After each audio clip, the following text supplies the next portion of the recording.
Hello friends, मैं विकास। आज हम शुरू करने वाले हैं 10वीं कक्षा की हिंदी पाठ्य पुस्तक गोधरी भाग 2 की पहले अध्याय श्रम विभाजन और जाति प्रथा, जिसके लेखक हमारे प्रसिद्ध डॉक्टर भीमराव अंबेडकर जी हैं। पहले इस पाठ को समझने से पहले हम इस पाठ के शीर्षक को समझते हैं। इस पाठ का शीर्षक चूंकि स्क्रीन पर दिख रहा है, श्रम विभाजन और जाति प्रथा है। पहले हम श्रम विभाजन को समझने का प्रयास करते हैं कि श्रम विभाजन होता क्या है और इसकी क्यों आवश्यकता पड़ती है। देखिए, श्रम विभाजन काम का बंटवारा होता है। जैसे कि किसी काम को सुगमता पूर्वक करने के लिए, अच्छी तरीका से उसको संपादित करने के लिए हम उस काम को एक दूसरे आदमियों में बांट देते हैं ताकि उस काम को आसानी से और सुगमतापूर्वक किया जा सके। यही श्रम विभाजन कहलाता है। और चूंकि दूसरा चीज है जाति प्रथा, और हम जाति प्रथा को समझते हैं। जाति प्रथा का मतलब होता है कि काम के आधार पर व्यक्तियों का बंटवारा। चलिए इस चैप्टर को शुरू करते हैं।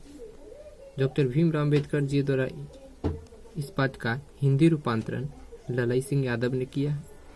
यह पाठ डॉक्टर भीमराव अंबेडकर जी की प्रसिद्ध भाषण एनिहिलेशन ऑफ कास्ट से ली गई है।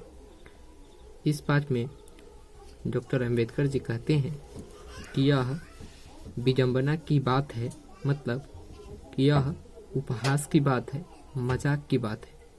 यह बहुत ही बेकार बात है कि इस युग में भी जातिवादों के पोषकों की कमी नहीं है।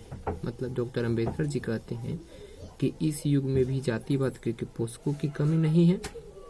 जैसे कि आप लोग जातिवाद से पहले ही अवगत हो चुकी हैं कि काम के आधार पर व्यक्तियों का बंटवारा जातिवाद होता है, और पोषक यानी कि जो उसको पालता है, संभालता है और उसका समर्थन करता है, इसके पोषक कई आधारों पर इसका समर्थन करते हैं।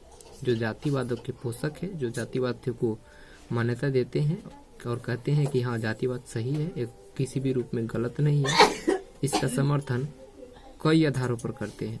समर्थन का एक आधार कहा जाता है, तो जो इसका समर्थक है वे कहते हैं कि आधुनिक सभ्य समाज, यानी कि जो हमारे आधुनिक युग में जो अच्छे समाज होते हैं, बढ़िया होते हैं, वह कार्य कुशलता के लिए श्रम विभाजन को आवश्यक मानता है। किसी भी काम को अच्छी तरह से संपादित करने के लिए श्रम विभाजन को आवश्यक मानता है। और चूंकि जाति प्रथा भी श्रम विभाजन का दूसरा रूप है, इसीलिए इसमें कोई बुराई नहीं है। जो जातिवाद के पोषक है, जो जातिवाद के समर्थक है, वे कहते हैं कि जाति प्रथा जो है ना, वह श्रम विभाजन का ही दूसरा रूप है, लेकिन इसीलिए इसमें कोई बुराई नहीं है।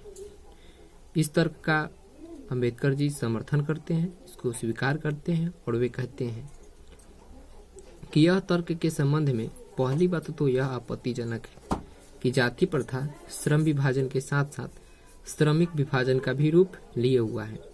डॉक्टर भीमराव अंबेडकर जी कहते हैं कि जो जाति प्रथा है वह श्रम विभाजन के साथ साथ श्रमिक विभाजन का भी रूप लिए हुआ है। श्रमिक विभाजन का भी रूप लिए हुआ है। श्रम विभाजन निश्चय है किसी सभ्य समाज की आवश्यकता है, परंतु किसी भी सभ्य समाज में श्रम विभाजन की व्यवस्था श्रमिकों को विभिन्न वर्गों में अस्वाभाविक विभाजन नहीं करती। डॉक्टर अंबेडकर जी का कहने का मतलब है कि श्रम विभाजन निश्चय ही किसी सभ्य समाज की आवश्यकता है, यानी कि श्रम का जो विभाजन हुआ वह अच्छा है, क्योंकि वह किसी काम को अच्छे पूर्वक संचालित रूप से करने के लिए किया जाता है। लेकिन जो जातिवाद है वह श्रम विभाजन का दूसरा, वह श्रम विभाजन नहीं है, क्योंकि वह काम का बंटवारा न करके काम करने वाले व्यक्ति यानी कि श्रमिकों का विभाजन करती है। जो अस्वाभाविक है वह श्रमिकों को विभिन्न वर्गों में विभाजित कर देती है, जो अच्छी बात नहीं है।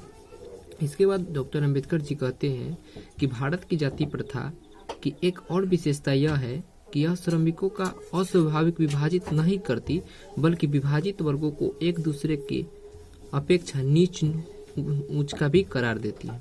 डॉक्टर अंबेडकर जी आगे कहते हैं कि इतना ही नहीं, भारत की जाति प्रथा की एक और विशेषता यह है कि जो वो अस्वाभाविक रूप में जो श्रमिकों का विभाजन करती है, उसको एक दूसरे के प्रति ऊंच नीच की करार देती है कि तुम ऊंच हो, मैं बड़ा हूँ, मैं छोटा हूँ, इस तरह की भावना करार देती है, जो विश्व के किसी भी समाज में नहीं पाया जाता है। ऐसा देखा जाए दुनिया में तो विश्व के किसी भी समाज में ऐसा नहीं है कि काम के आधार पर व्यक्तियों का बंटवारा किया जाए तथा उस विभाजित वर्ग को अस्वाभाविक रूप से बांटा जाए और उस विभाजित किए गए वर्ग को एक दूसरे के प्रति ऊंच नीच का करार दिया जाए।